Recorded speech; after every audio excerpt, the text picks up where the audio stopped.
Good evening, People for Liberty. My name is Dan Fishman. I am the executive director of the People for Liberty, and this is Liberty Late Night. Slightly different from some of the broadcasts that we've done beforehand, but there's been news today, news that I think people who are interested in liberty want to talk about. And of course, I'm talking about the verdict in Kenosha, Wisconsin, where Kyle Rittenhouse was charged with 5 crimes. One of them was eliminated. The gun charge was eliminated before the verdict was announced. So, if only 4 charges to hear, and he was found not guilty on all counts. So, I thought I would bring in some of the People for Liberty. So, let me bring in, of course, President of People for Liberty, Dr. Joe Jorgensen. Joe, how's it going? Good. How about yourself? I am doing well. And Vice President of People for Liberty, Holly Ward. Holly, how's it going? You are muted right now.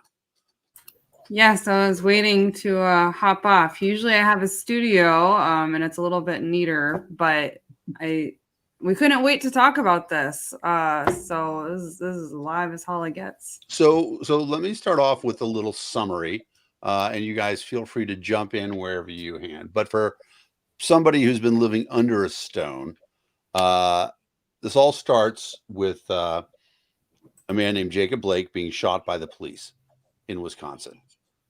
He was unarmed, not resisting arrest. He had an encounter with the police where they ended up shooting and killing him. And Kenosha erupted in violence as a result of that. And there were several days of rioting, actually several weeks of rioting. And at one point, an older man who actually worked at a mattress store, saw some of the buildings burning and decided he was going to come down and try to protect the place where he worked. So he was there. He had a fire extinguisher. He'd brought the fire extinguisher ostensibly to put out fires should somebody try to start them. But when people came up and tried to attack the building that he was defending, he sprayed them with the fire extinguisher. Now, I think most of you know it was a regular CO2 fire extinguisher. Obviously not particularly dangerous. Somebody from the surrounded people, and this is all caught on video. You can search for a Kenosha man beaten fire extinguisher. Somebody comes up, knocks him down, takes the fire extinguisher from him, clocks him in the face a couple times with the fire extinguisher, breaking his jaw. Again, all caught on film. That night, the video goes viral, and a radio host gets on the air, and he's like, "How is this happening? How can a person trying to defend their property be beaten like this? It's a failure of the police force. It's a failure of our society. Isn't there anybody who can come out and help us defend Kenosha? Can people come out so that senior citizens don't have to get beaten? Can somebody come and help us with that issue?" And Kyle Rittenhouse, 30 miles away in Illinois, thinking about the town of Kenosha where his dad lives, it's like, I can answer that call. And so he did. So Kyle, the next night, gets there. We don't know exactly everything that happened, but we have a lot of testimony. Kyle joined up with a group of people who were volunteering to protect private property. He went to, we see a video of him where the police come by and give them some water, he and some other volunteers, and say, "Thanks for being here. We appreciate you guys doing this." Kyle then goes out to a property, used car dealership with some other people. He does some civic duties along the way. People who had been rioting had pushed rolling trash cans into the middle of the street. He cleared the street with the idea that emergency vehicles might need to get through. And then he went and stood station at this car dealership. Once he was there, people started approaching him. And one of them, Joseph Rosenbaum, starts chasing him. Now, there's a true fact that is not admitted in court, and I don't think it's relevant to the thing, but literally hours beforehand, Joseph Rosenbaum had been released from a hospital where he had been admitted the night beforehand for trying to commit suicide. A few hours beforehand, Kyle Rittenhouse was with schoolmates cleaning graffiti off of a public building. Neither of those facts are relevant to what happened here. What is relevant is the testimony of the one witness and the video that showed when Joseph Rosenbaum got aggressive, Kyle fled. He tried to avoid him. He ran around cars, tried to keep his distance. Eventually, it becomes clear to him that Rosenbaum has got him cornered. He raises the gun at Rosenbaum and tells him to stop chasing him. Rosenbaum advances. Rittenhouse shoots him. Rittenhouse calls a friend. The witness who testified to all this immediately starts treating Rosenbaum and administering first aid. Kyle calls a friend, looks around, reads the room, feels like he's in trouble, hangs up the phone, and starts running towards where he knows the police are. And he gets chased along the way. People from the mob yelling, "Get that guy, he shot somebody," et cetera, et cetera. Kyle actually passes and is filmed by the third person who got shot, Gates Rosenkrantz, and I may be pronouncing his name wrong, who films him, and he says, "Where are you going?" And Kyle says, "I'm going to get the police." At this point in time, we can see what's happening too. So Kyle has the weapon pointed down. Some people call it low ready, but he's running, definitely not aiming at anybody, running away from the crowd, being pursued lightly. Somebody comes out of the crowd and kicks him. Another guy comes out of the crowd with a skateboard, hits him in the head with a skateboard, knocks him to the ground, and then starts trying to take the gun from him. Kyle shoots that guy while he's on the ground. Then Gates comes up, and Gates has a concealed Glock. He had an expired concealed carry permit, so he was not carrying legally. However, he'd had a concealed carry permit, and so he had some firearms training. He comes out, he reaches for the gun. He's trying to say, he approaches with his hands up, but what comes out under testimony is that Kyle is there and points the gun at him, and Gates then pulls the firearm out, points it at Kyle, at which point Kyle shoots him. Kyle then gets to his feet, keeps running until he gets to the police, tells them, "I've shot somebody." The police are pretty busy. There's riots going on, etc. The videos all get released, and the next day Kyle turns himself into the police, and now here we are a little over a year later, and there's been a 3-week trial. Kyle was found not guilty by reason of self-defense on all counts. So that is my summary of the events themselves. Did I miss anything, guys? I think that your summary was better than almost any news organization out there. And I think that's part of what the problem has been, is we keep hearing these stories filtered through a political lens instead of just fact. I mean, the days of Howard Cronkite are long gone. And before we get into it, I would just like to mention really quickly that this case is very personal to me, because this is near where I grew up. In fact, we learned that Kyle was a police explorer, that he got some of his equipment from the Great Lake Police Department. I grew up literally within walking distance of the Great Lake Police Department. Just walk down the road and there they were. And so I know the area a little more. And let me just mention one thing before we get into all the questions and answers. But the one thing that's bothered me the most is people keep saying he crossed state lines. Now, yes, I know crossing state lines is, a saying out there, but he only crossed one state line. But again, I grew up there. My sister actually lives in Wisconsin. However, it's near Antioch, and we cross the state line, I would say 5 times a week when I'm up there visiting her. We cross the state line just to drive 10 minutes to the grocery store. So this myth of crossing the state line is just ridiculous. And they're playing on it. So Dan, I thought you did an excellent job of doing what the news organizations haven't, which is stating the facts as facts, as you would see maybe in a police report, as opposed to through the lens of somebody with an agenda. Because now we've got people in the news who are activists and not actually journalists.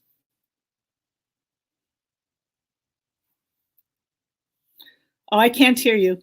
And you're muted. I am muted. One of the things that I've really been astonished with is the lack of information by so many people.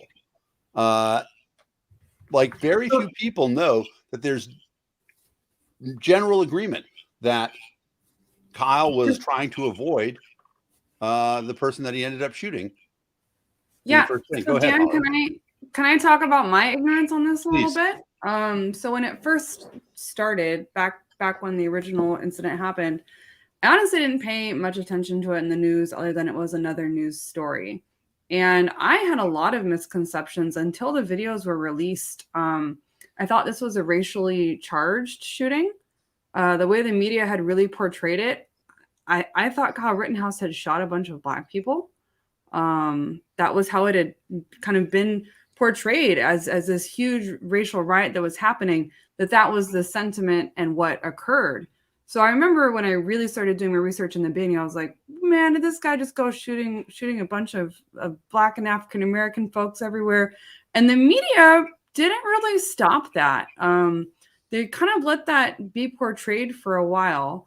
May I interrupt and say, absolutely, I saw several news reports in which they label him as white, but then they don't tell you the color of the other people. So I had no idea. And so I just, I was watching and thinking, oh my gosh, this is so terrible. This is so sad.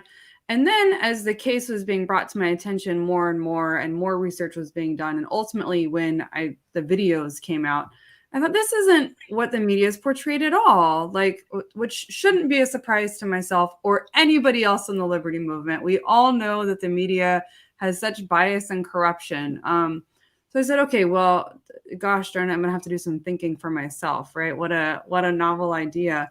And the more research and reading and watching of the videos and understanding what was happening versus what was going on in the media, there was such a dichotomy that wasn't being corrected.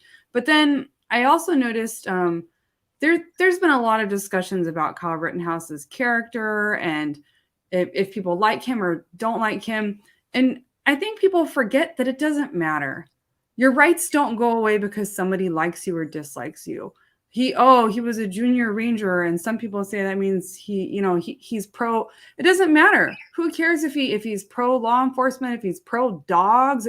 It doesn't matter. Your right is your right. And it's been very shocking to me that his personal character has continued to be brought up again and again and again, as if that somehow mitigates his right to self-defense or means that he's less worthy of taking care of himself or trying to do what's right.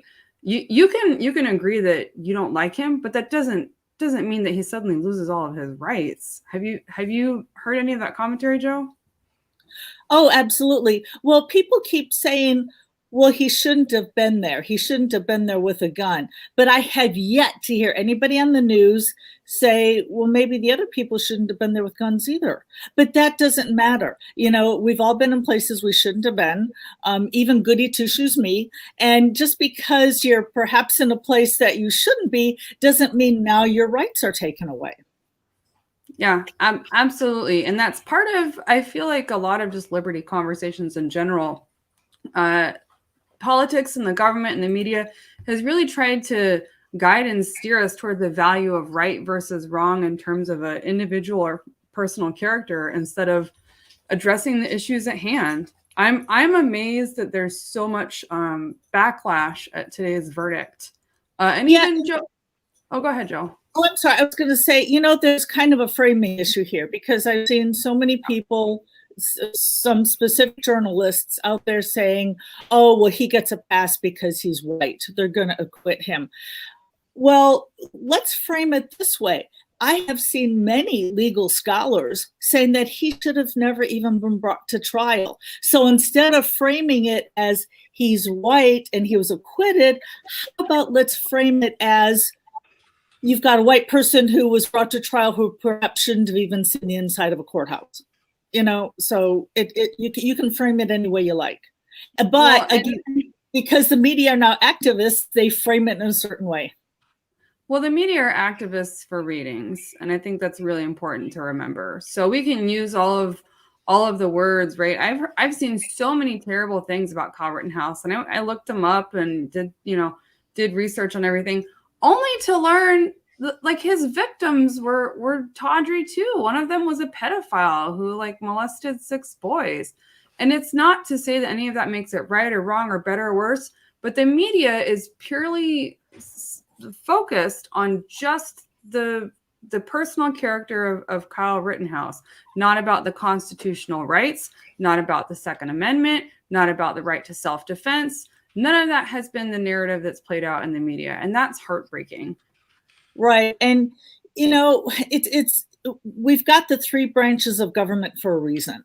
And you've got the judicial system that's supposed to be uninfluenced by the rest. Now, we saw with, talking about Supreme Court appointees that perhaps now we've just got another subset of Congress over there. But I was asked on the campaign trail once about Alan Dershowitz, and they said, are you sad? Do you regret saying anything bad or anything good about him? Because you realize he defended child rapists or whatever it was. And my answer was, you know what? In our country, even child rapists deserve to be defended, because if we don't have a court system that works with lawyers defending even the scummiest of the scum, now we've got a police state. So we got to keep in mind that the judicial system is to make sure that the laws are being followed. Just to be clear, what we're talking about here is due process. Okay. Everybody has a presumption of innocence until guilty, no matter how heinous the crime. And that's a critical aspect. Kyle Rittenhouse was entitled to that due process. And the same thing is true all the time in our courthouse, in our society. There has been a time at which we know that police have falsified charges.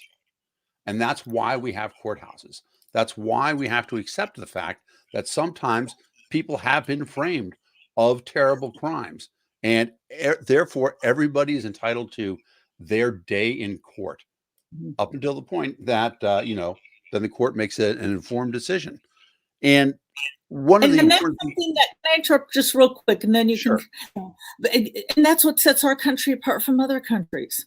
But go ahead. Well, I just want to say, it's an important thing because due process is actually in the Constitution. It is one of your guaranteed rights. The idea that it's critical for us to say, we're doing this for the right reasons.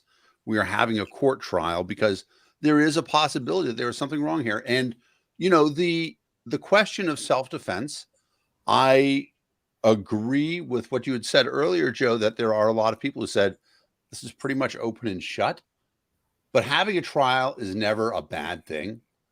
A jury of your peers. And so I was pretty happy to have this situation going on where I don't know, Dan. I might disagree. Okay, go ahead. You disagree with having evidence? And by the way, since I have a PhD, I love evidence. So more information is better. But go ahead. No, I'm absolutely, and I don't disagree with having evidence. But I think we've gotten to this state where we have this team of public servants, and be it a social worker or a police officer, or an EMT or a firefighter. There's a cadre of people in your community that serve in a public servant capacity. And some point along the way, we've gotten away from the ability for individuals at that level to be allowed to make judgment calls, and everything seems to go to a trial. And we wait for the trial. Well, we arrest everybody and wait for a trial. We're going to do this and then go to trial. And I think we're so quick to go to trial and politicize and, again, put the media on this trial. How many cases don't go to trial? Or how many cases don't go to the media but go to trial? I don't think the trial does anything except sometimes set a false precedent, and it puts this poor individual up on a pedestal. What's going to happen to Kyle Rittenhouse for the rest of his life now? Here's what happens when you use your right to self-defense. Here's what happens. Here's what happens to your life. Imagine dating Kyle Rittenhouse. He is an 18-year-old man now. Imagine dating him. Imagine him trying to go to college, applying, trying to be on a campus somewhere, trying to apply for a job interview, walking down the street in a town, all because we felt this need to put him up on trial, which, if you look at the video evidence, really, why did the charges come in the first place? Why was he even there in the first place? At what point did somebody in the public service system say, I'm just going to charge him and pass this buck on? This is right. We're going to let someone else determine innocence versus guilty. It's easier for me to charge this 17-year-old boy than it is, because he was 17 at the time, right? And he's 18 now. It's easier for me to charge him and let this be somebody else's problem. This happens in Atlas Shrugged, right? Where we've got all of these mandates, and they're sending, this train into a tunnel. And every person along the way says, well, I'm not going to be the one to say no. I'm not going to stop it. And so every trial we see, every case we see, every big media presence that exists, it makes me feel like liberty is being eroded a little bit, because the public and public servants don't feel like they can be free. That is a great point, guys. We have our first guest of the night. Hey, Trevor, how's it going? Thanks for joining the broadcast. Hey, how are you guys tonight? Good. What are you thinking about this? Oh, I've been watching the trial, I think, all week long. I can't remember what day it started on. It's just been a roller coaster of things, watching the defense, watching the prosecution, and getting to this point now, and which I felt very heavily in favor of the end verdict and what the jury found out and came to a conclusion for. So, now, Trevor, where are you in America? I'm in Michigan. I've lived here most of my life. And nice to see you, Joe. Will say I totally voted for you. Just want to put that out there. And I appreciate everything that not only you do, but everything that People for Liberty does. It really got me into like the Libertarian Party, and started getting me to think kind of along those lines when I didn't really have any guidelines to go by or anything like that. That's awesome. Thank you, Trevor. So let me ask you one other quick question. So watching some of the verdict, one of the things that people have been talking about is that one of the reasons this trial was so sensationalized is because of the fact that it was all streamed on YouTube and we were able to watch anything. What was your reaction? Do you feel like things were being sensationalized, or do you feel like you were more informed? And that's what they would call a leading question in the courtroom. Yeah, to be honest, I liked it in a certain way. As somebody who, I honestly haven't sat through trials physically, and very few maybe like virtually or online or something like that. And I've understood that I think in the trial, the judge was a little hesitant about going forward, having like media in there.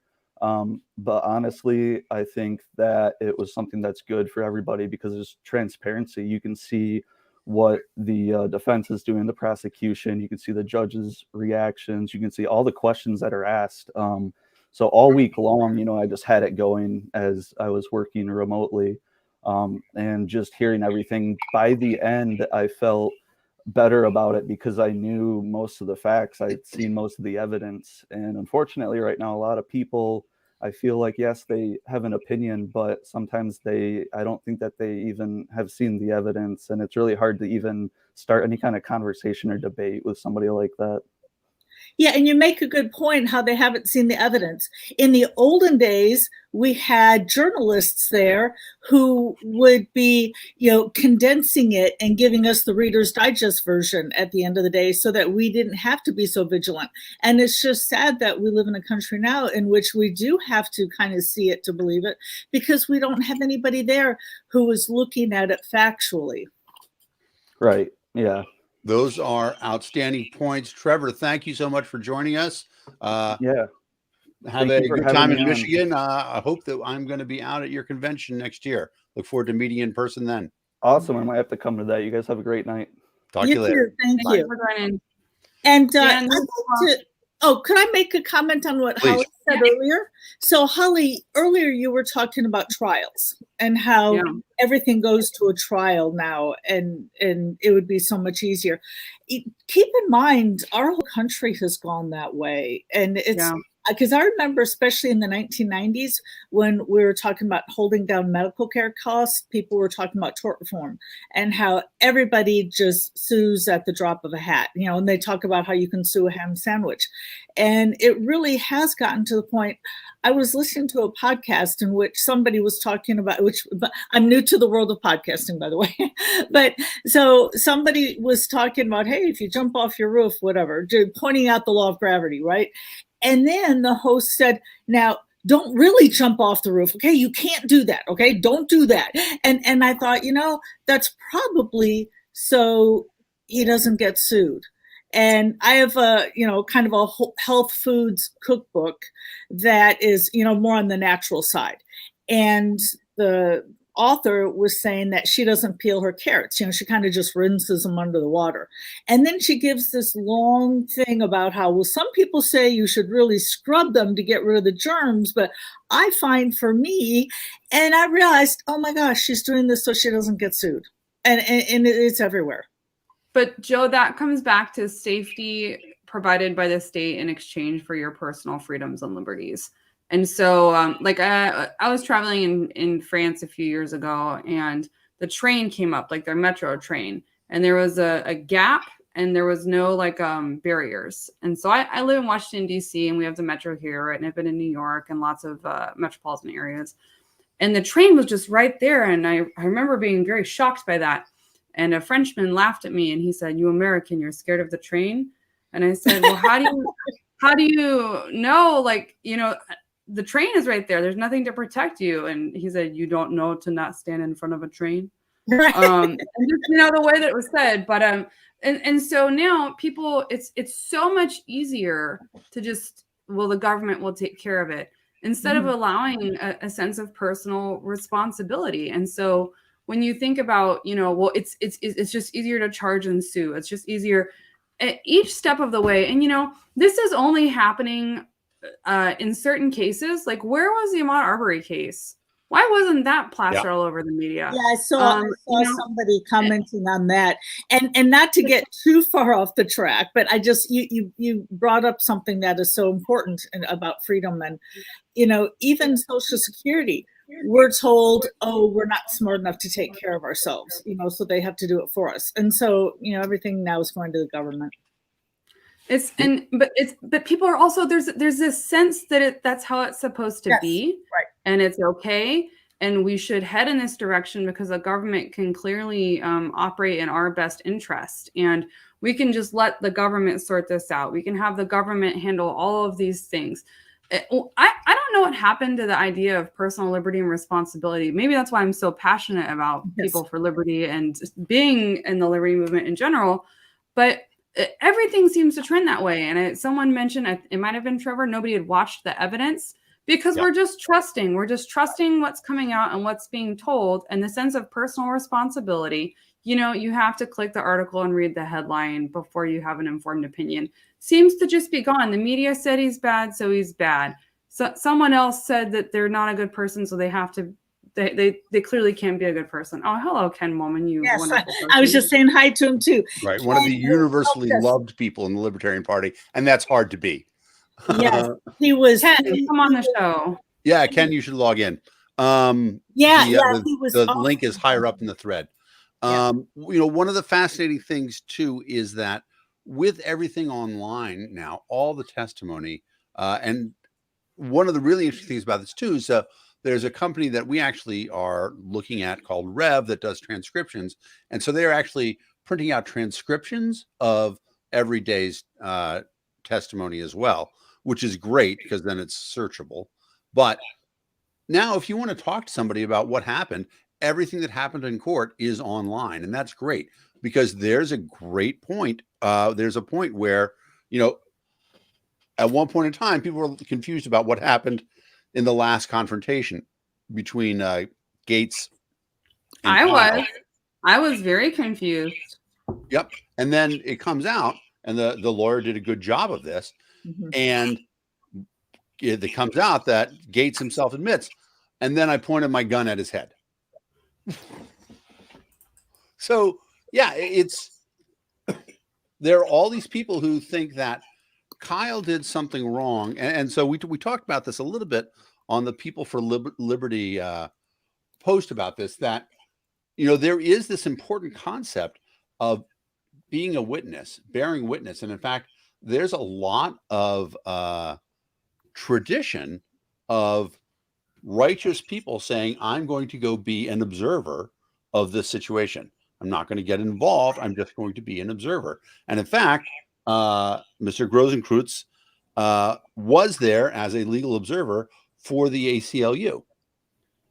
So if Kyle is going there just to be an observer, and Mr. Rosenkreutz was there as a legal observer for the ACLU, but he felt a need to arm himself just in case he had to protect himself. So Kyle's there. Kyle never approaches anybody, right? He never confronts anybody. Every time that he ends up shooting somebody, he is in the process of trying to run away from him, and they catch him. It is not criminal to be slow. It is not criminal to be caught. It's not criminal to have a gun, Dan. Yep, that's true too.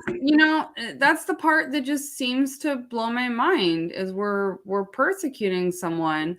And the argument that I always hear, it's not about self-defense. It's not about, well, then someone pointed a gun to his head. It's always, he shouldn't have been there in the first place. He shouldn't. Is there a bad time to use your rights? I didn't get that memo. I missed that in the Constitution. Yeah, and I think it was the prosecutor who was saying he was at fault because he brought his gun, and the fact that he brought his gun now means that he's not allowed to use it. And it's like, well, so that means that you're never allowed self-defense, because how can you use a gun unless you brought it?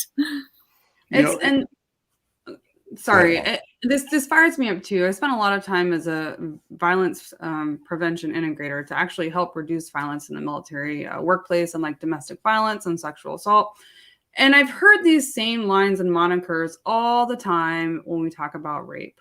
You shouldn't have been there. You shouldn't have been wearing that. That's not what you should have had. You should have known better. You know what was.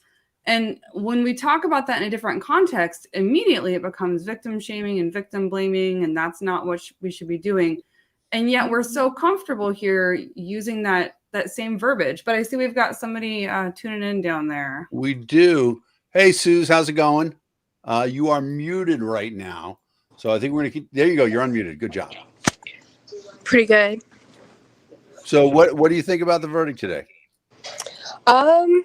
I mean, I think it's an excellent verdict in terms of, people's civil liberties, because, I mean, if it came down to, him getting charged, it essentially says, if you're walking around with a firearm, you're asking to get killed or attacked, or, and you're not allowed to defend yourself. So I think that's a really scary precedent to set, and I'm really happy that it wasn't set today. Well, and it's interesting. Some people are saying that if Ahmaud Arbery had been armed, he would be Kyle Rittenhouse, right? He would be alive today. Do you think there's any merit to that kind of talk? Can you repeat that one more time? I'm sorry. I just popped in and we're kind of getting things together in the house. No, so some people are saying that if Ahmaud Arbery had been armed, Ahmaud Arbery is the gentleman in Georgia who was chased by 3 people and then eventually shot and killed. And so if you're not familiar with the case, that's fine too. But they were saying if he'd been armed, he would be Kyle Rittenhouse. And so we have this sort of contradiction, because a lot of anti-gun people really want to say that, Ahmaud Arbery, is going to be that he was murdered. And the left is going to be unhappy with the Rittenhouse verdict. And I believe Arbery, that the people who shot him are going to be convicted of murder. They're going to be unhappy about Rittenhouse, and they're going to be happy about Arbery. And I think on the right, a lot of the right people are going to be happy about Rittenhouse and unhappy with Arbery. And so that's a really strange place to be, because people who are in favor of liberty, people who are in favor of civil rights, think we're not happy. We'd like to see the law upheld. We like to feel that people's rights are being protected. And that shouldn't be a thing that we have to be happy about. It should be something that we legitimately expect. Yeah. I just think that people, it's so divided now, and it's either black or white, and people lack a lot of nuance now. You know, and if it doesn't fit their agenda, it doesn't fit their agenda, so they're not going to support it. Have you been so Suze, where are you calling in from? I'm calling in from Texas. Awesome. My first undergrad at UT, grew up in Galveston, my favorite state in the union. We won't hold that against you, Dan. So when you've been having conversations with your friends about this, and I don't know if you have or not, have you found your friends to be generally well-informed, not well-informed? I have one friend that's, really informed. She knows a lot. Oh my gosh, I'm trying to remember the case. The FBI case where they were trying to take over private land, and then they ended up ambushing the man and shooting him. David Koresh, Ruby Ridge. Sorry, yeah, there's a lot of those, isn't there? Gosh, he had a really unique name. The Bureau of Land. What was that? You said really unique name, so I said David Koresh. Is it LaPoy? And you know what, Suze, honestly, the name doesn't matter. Yeah. The sad thing is, there are all these cases. Yeah, I mean, she knows all of this stuff.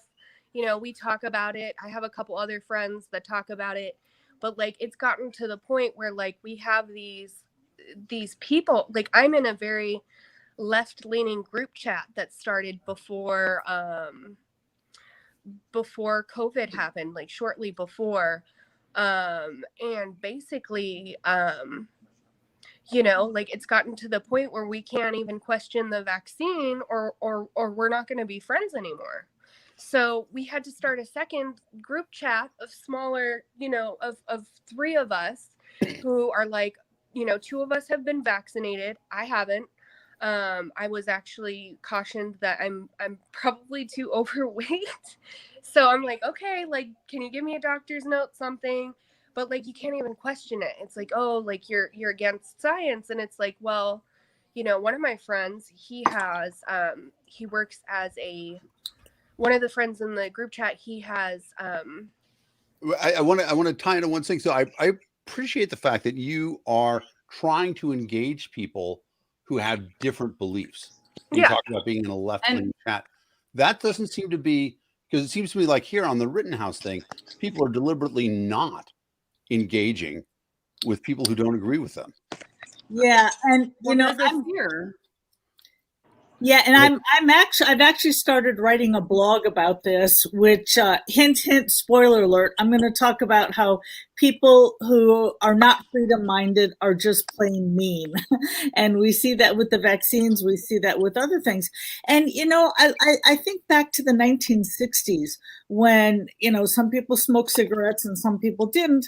They had a smoking section. And by the way, I've never had a cigarette in my life. So, I'm not advocating, I'm not saying I want to be the one out there smoking, but, people would kind of tolerate it better. There were smoking sections in restaurants and airplanes and so forth. And now you can't have a preference. You have to be anti or pro. Yeah, I do think that we're being deliberately divided into groups for political gain. That being said, Suze, thanks so much for calling in from Texas. I'm excited. You guys have an amazing state party. Very fond of how things are going. I'm excited about all of Suze and all of her moderation that she's done for us, and all of the awesome, engaging conversations that she's led in our People for Liberty groups. So thank you, Suze. Thank you. I wish I could be a little bit more involved than I am. We will Hopefully take care of soon. that. We will follow up. I know. I got a notification and it was like join our StreamYard chat, and I've never even been in one of these. That's why I look this way. And then oh my gosh, I pop in here and I see that Joe Jorgensen is in here, and I'm like, oh my gosh. Well, we're glad that you were able to join us. We're thankful for all the work that you've done, and hopefully we're going to see you soon. I'm going to let you go just because we've got another guest coming up. Bye, Absolutely. Suze. And may I reply to a comment? And I would like to thank everybody for your comments. Unfortunately, I'm in the show, so I'm not logged in this other place. I would love to respond to the comments, but I can't, which I know, Dan, you would be saying, Joe, you're supposed to be paying attention to the show and not the comments. My campaign staff told me that once. But somebody had mentioned about how he was given a plea deal, which that part I wasn't following. But I just wanted I think they asked if you had a plea deal. Okay, somebody asked maybe, but I just wanted to point out that, that's it in the Libertarian Party platform. One of the things that the Libertarian Party is against is basically these plea deals that prosecutors will come up with, that it's like, okay, do you want to spend, 2 years on probation or life in prison? And you're really put in a position where you almost have to take the plea deal and say you're guilty when you're not. It's just not the best system. That's a great point. Let us bring in the chair of vice that's vice chair for the Libertarian Party. My friend Ken Molman. Ken, how's it going? How are things in Kentucky? Hey, everybody. Oh, doing good. It became winter, which made me sad. It makes me want to move south.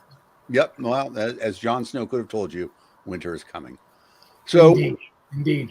You had a great post, a great point where you talked about the fact that it's the mean people that are, and I'm paraphrasing you, it's the mean people that it's hard to have a conversation with about that. You want to elaborate on that? I'm just done with it. I am so tired of trying to have a rational conversation with irrational people. It used to be, and I'm a student of debate, Dr. Jorgensen just mentioned about the plea bargain system. Thanks, Elizabeth. About the plea bargain system, we actually had a debate topic about plea bargains. My daughter was I was a coach while she was in high school, and the entire system relies on those plea bargains. We have over-criminalized everything to the extent that if we had to take everything to full trial, the system would collapse under its own weight, because we have criminalized every stupid little thing. And instead of focusing on real crimes, right, things like rape and murder and theft and property damage and that kind of stuff, we're worried about, that guy's got several ounces of weed and it's over a certain limit, so it's a felony and we're going to ruin his life. And we need to take that one to trial because of a big show, and, I'm a prosecutor that gets to be a big drug warrior and win my election to whatever office next. And the politicization of our justice system is probably the biggest thing that no one talks about, that's wrong with our system.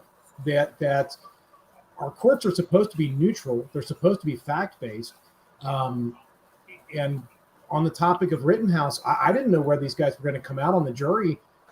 Certainly there's been threats made towards the jurors if they came out with any verdict other than guilty, and that's messed up. Again, it's all the mean, irrational people out there that if you're not conforming to their social view or their framework, they're just going to tear you down. And it's just been getting worse and worse. I don't know. I've been backing off of social media. I've been backing off of a lot of that stuff. I think the best cure for that is to go outside and meet people face to face, which now that we're coming out of the pandemic, we can do that again. And, because it's harder to be a jerk to somebody to their face. Can I put on my psychologist hat here? Please, Joe. Sure, please. So I teach a happiness class in the summer. And for many years, there was research saying that people who are on Facebook are less happy than people who aren't.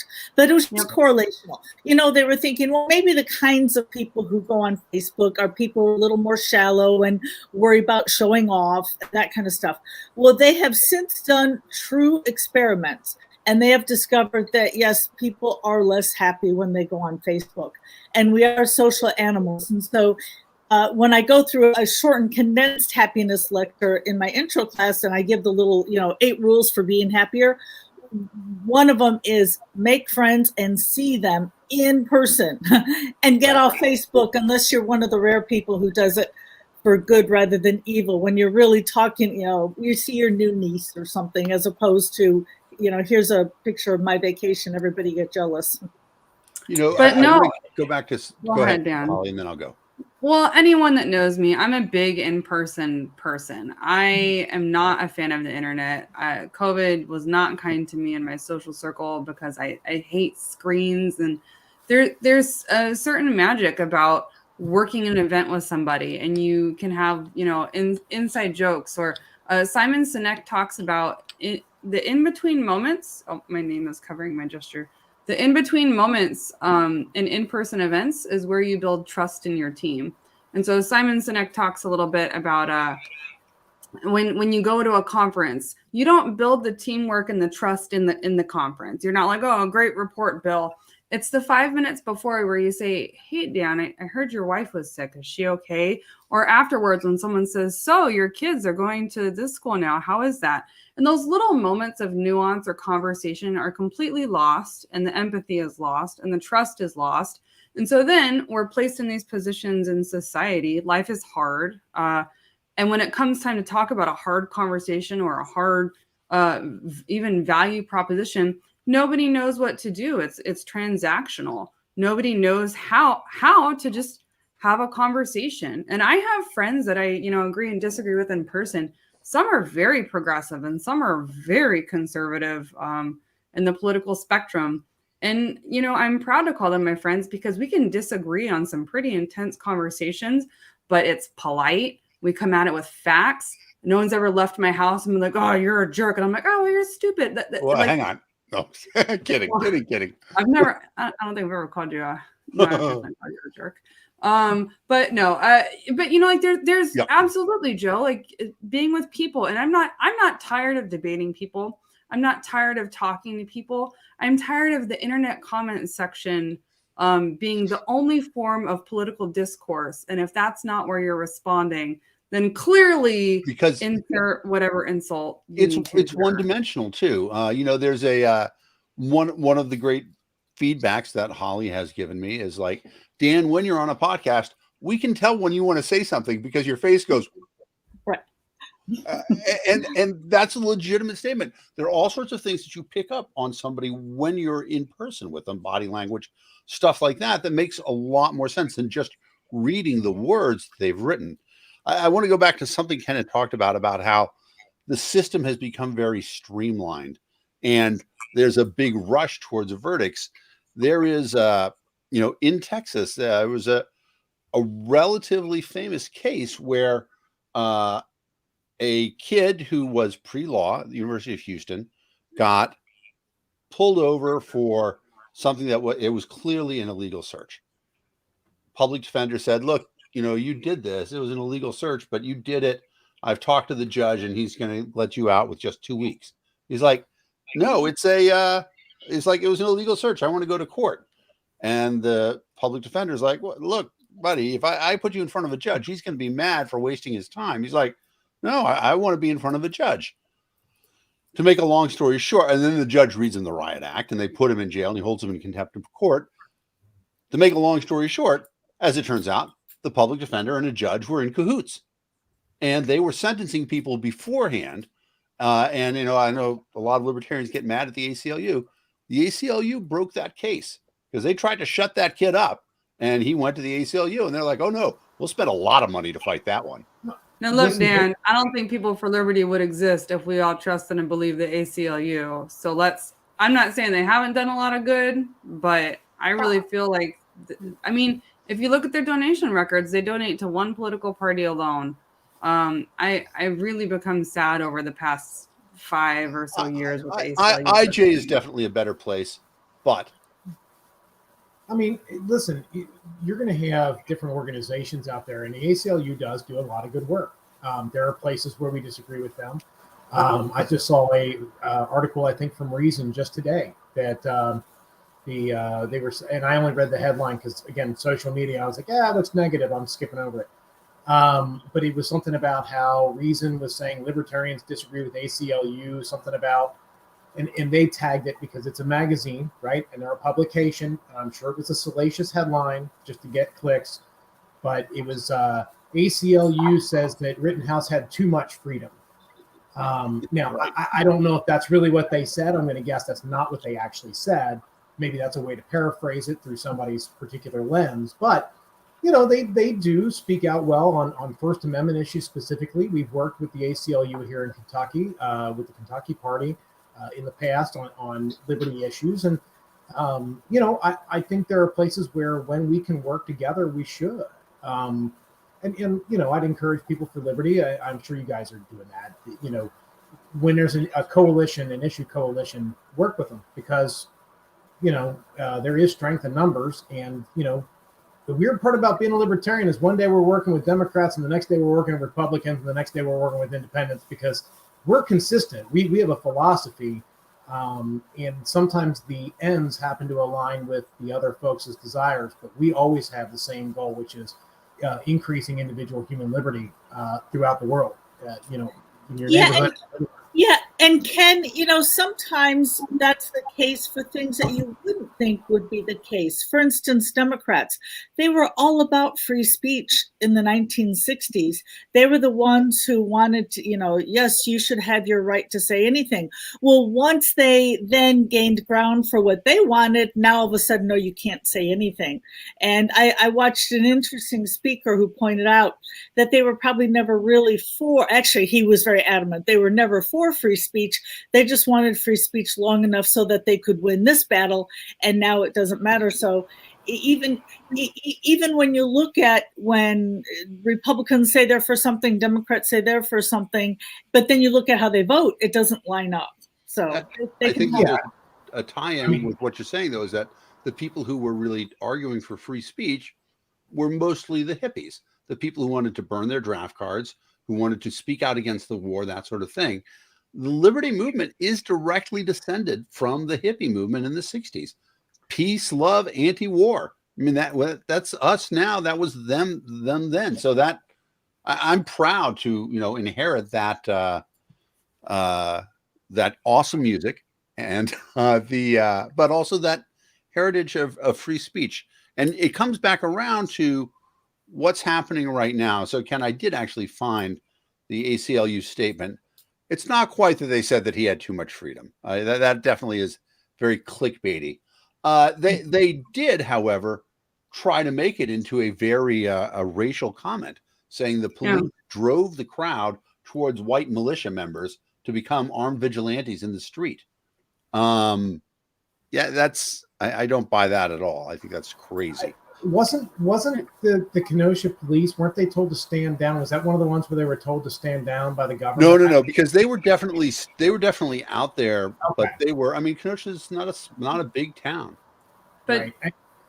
Team, we're getting away though. We're doing it, and this is how the media and the two big parties, they do it to each other.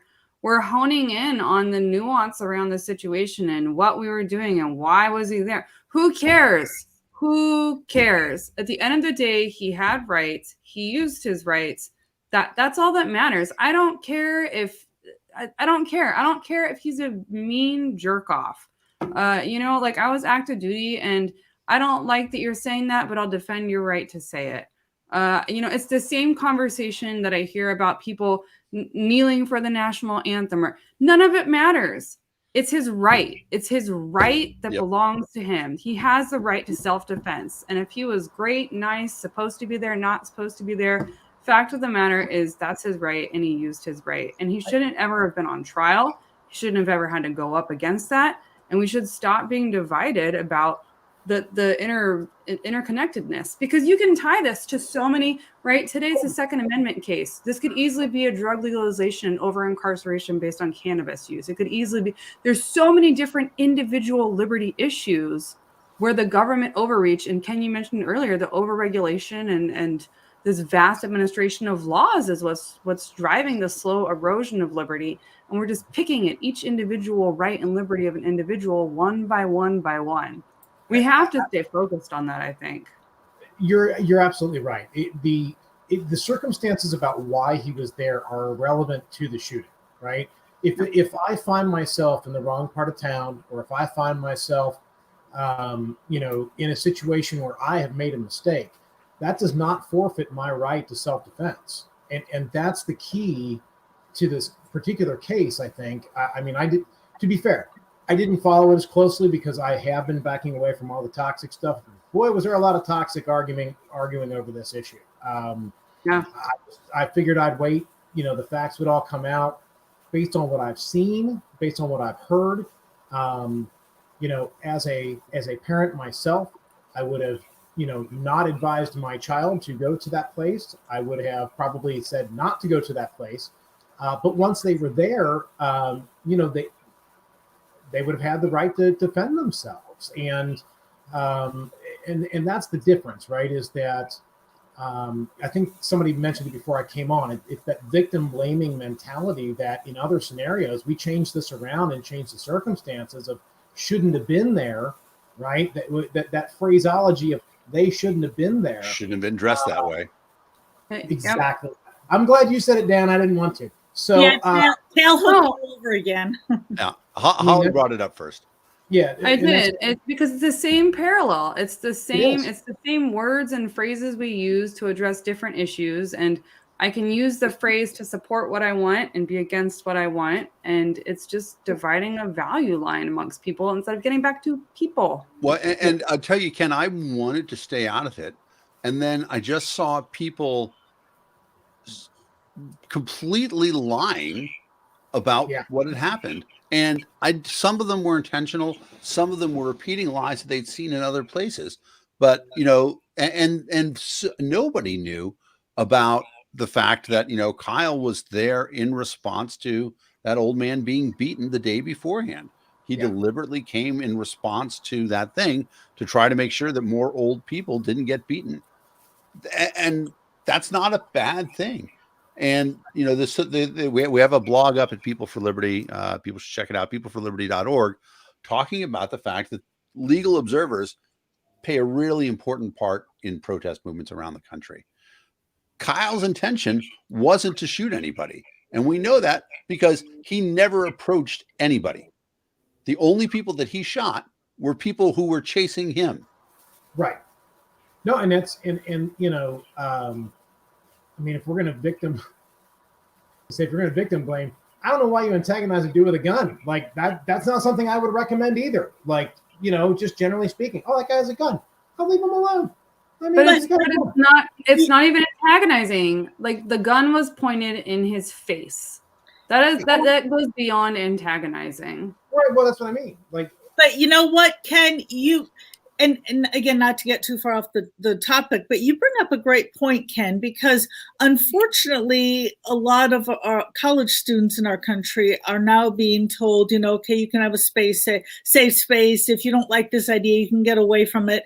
And, I think there might be kind of a new mentality coming along. It's like that, you don't have to worry about the gun because don't worry, things, it's almost like you've got a safe zone around you, that everybody's making sure that you have the safe zone. And there's a real world out there. You can't go against the law of gravity. Or in that case, the law of physics. However many feet per second a projectile is going to put a hole in you. Sorry. I was going to say, another important thing, like there's a great example, and I think this is going to be our last thing, and we'll try to wrap it up, where so the one survivor talked about the fact that he has a videotape. He's there filming, and he films Kyle running up, and then he jogs along behind. He's like, "Hey man, what's happening? Where are you going?" Kyle says, "I'm going to the police." And then the filmer stops, turns around, looks to see what happened. And then he puts his camera away and gets other people start filming. And so he starts running after Kyle. And the defense attorney said, "So were you chasing him at this point?" He said, "No, I definitely was not chasing him." He's like, "So where were you running?" He's like, "I was running to Kyle." He's like, "But you weren't chasing him." He's like, "No, I wasn't chasing him." He's like, "So you were going in the same direction as him?" "Yes." He's like, "And what did you want to do?" "I wanted to make sure that he didn't hurt anybody, but you weren't chasing him." That level of hypocrisy, that's all out there in the video. And so I would encourage everybody, now I'm putting this charge on all of us. Make sure that we find a way to do what Kyle did. When we engage people, don't be aggressive. Don't walk towards them. Be there to be a witness for what the truth is.